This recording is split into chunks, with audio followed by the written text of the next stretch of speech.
What is up, guys? Sam from the ByeForever fam back with another recap, and this time we're back with a huge matchup in the CWL Invite Division. ByeForever taking on Crazy Monkey this week. Both clans coming in at 5-2, and BFE walking away with the victory this week, 116 to 115. So an excellent war to both sides. GG to ByeForever, moving to 6-2 on the season. Really starting to make that push for the playoffs. I wanted to say a good job to Crazy Monkey as well. They definitely brought it. But BFE just a little bit stronger in this one. And let's take a look at what went on in it. No other side. In fact, no attempts for BFE this week. Struggles and a little bit of slowdown at the 11v11 for both sides. ByeForever getting 5-11. Crazy Monkey getting 6.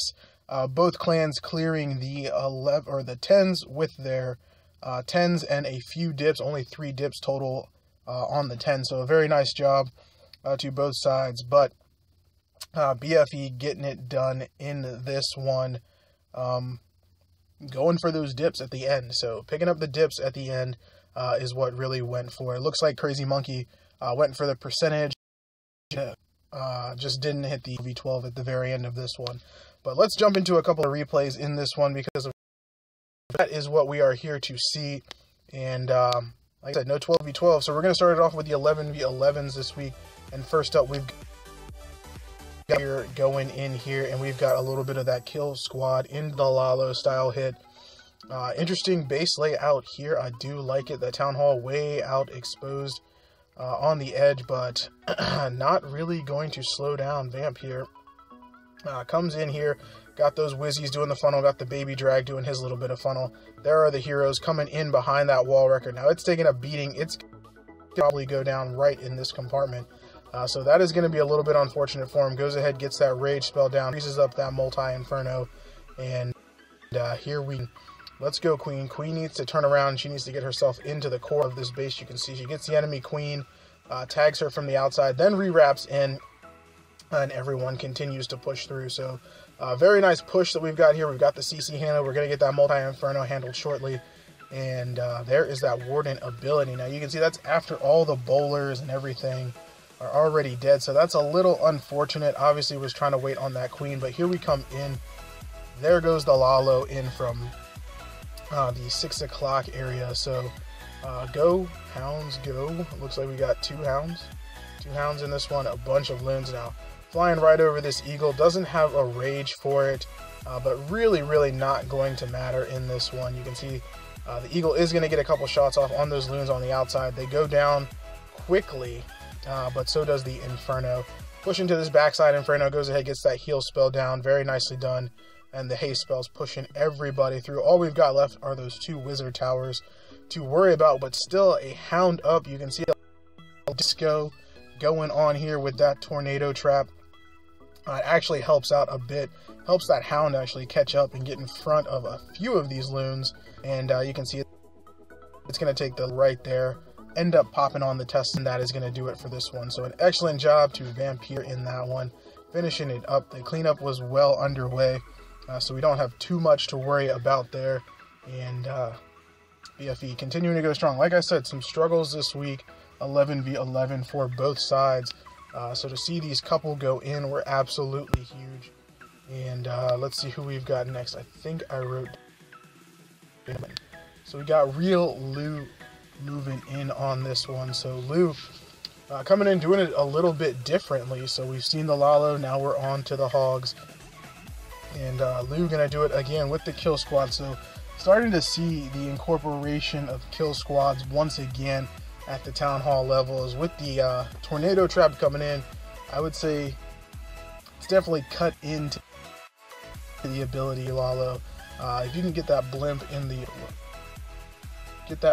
the appropriate location, it kind of screws a whole lot of that up. But these kill squads can still do massive. They can still get a huge push in. You can see Lou here working their way into the... There is that rage spell push, and The Warden ability goes off. Going to keep that Wall Wrecker alive, trying to get in and open up that Eagle compartment. Unfortunately, that did not happen. Let's see, is he going to get all the way into the Eagle? It looks like he does. The wall gets broken. Eagle goes down. Look at just the massive damage that has gone of this base. And here we come in with the Hoggies up from the 12 o'clock area now. Gets them in, trying to get them into that Inferno Tower, and you can see there it is. There is that tornado trap. Not as much disco as with the loons in this one, but still trying to get to that Inferno Tower. That thing is being pesky. We're seeing lots of ground skellies in this one as well, but Lou, no fret. He's got 2 heals left. He's going to get one down over this bomb tower. That Inferno still has not gone down. Finally goes down, and the Hogs can start to finally get a decent path here. You can see more springs going off, so it is getting tough for the Hogs in here, but with that last heal, it looks to have just enough to get it done. You can see that giant bomb there. 2 archer towers on the back end, a little bit of an issue, but gonna be able to overwhelm it. So a very nice job to Lou in this one. Oh, there's a little troll Tesla down there. Didn't see that, but very nice job with the cleanup as well. Those little goblins, the Wizzies coming in behind, getting everything taken care of. So very nice job to him, and we will check out who is up next for us to see. And I believe I had number 12 written down, so we're going to check out DJ, the Clan Smasher, and this one, another kill squad into the law. A little bit different, though. Look at this, slightly fewer bowlers. So last time I think we saw 5 to 6 bowlers. Now we're looking at just 1. So not going to have that huge firepower from the kill squad itself, but does have the heroes that are going to come in. As long as he can get in maybe 2 layers, I think he's going to want to get 2 layers deep with this Wall Wrecker. He should be fine here. You can see there is that CC. The Inferno locks on, goes ahead, freezes it up, makes sure that this Wall Wrecker gets in, and look at it, there it is, the disco on that Wall Wrecker, and I just had to zoom in on that one.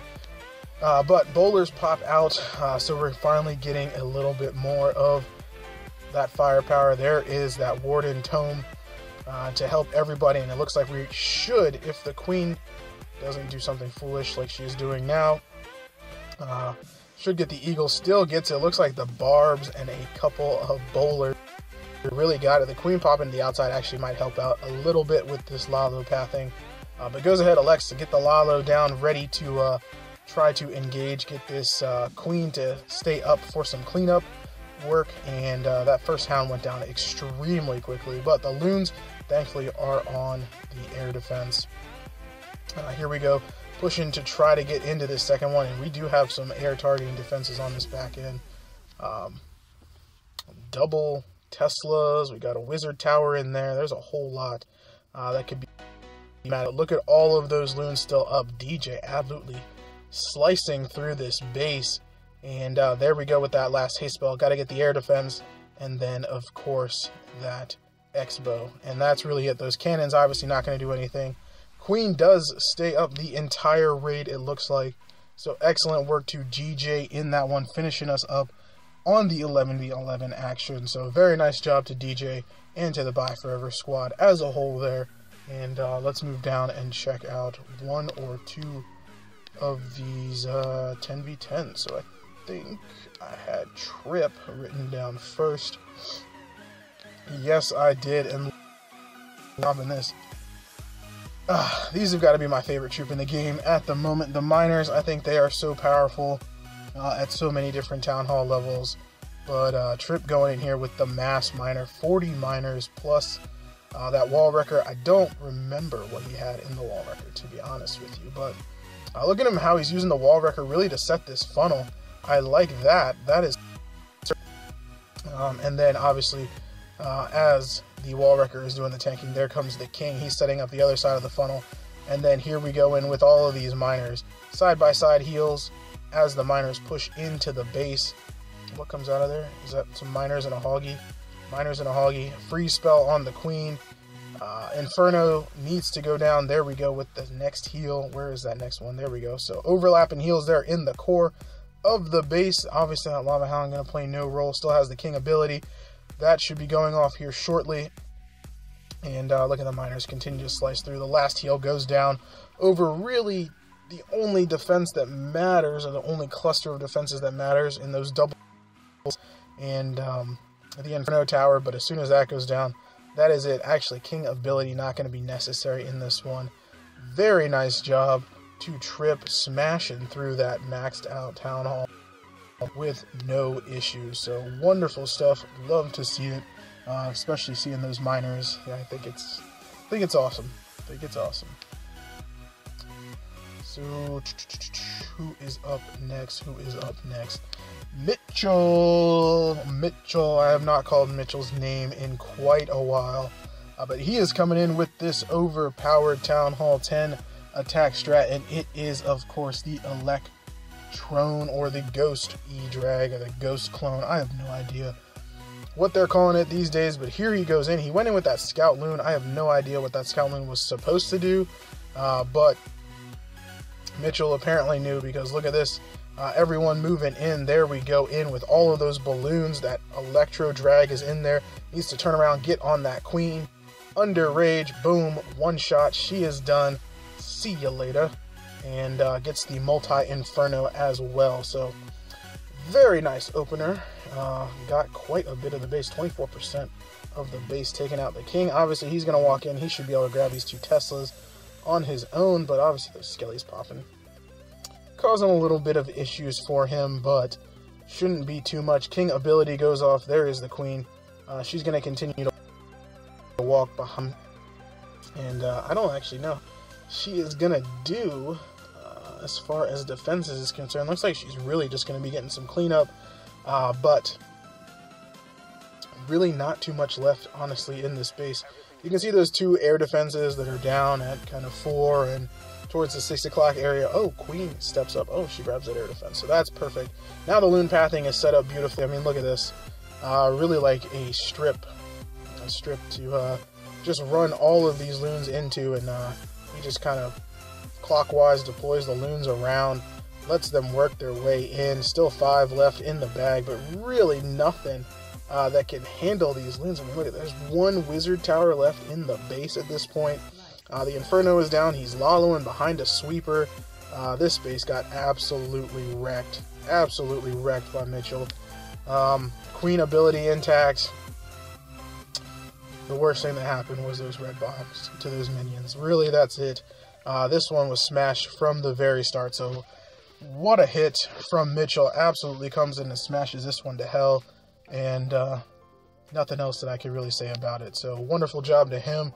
And let's check out one more, and then we will call it a recap for the week. I jotted 30.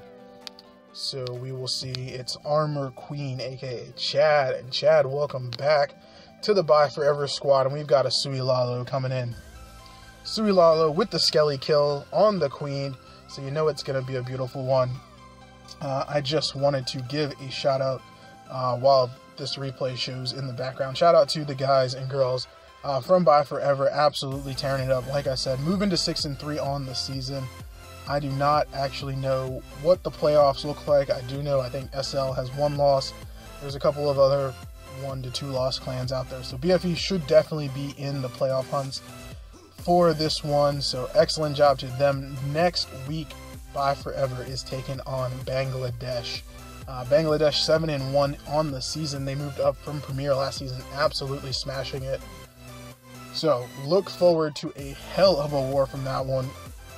And look forward to hopefully having some coverage from LadyB and her squad of streamers next week. I know that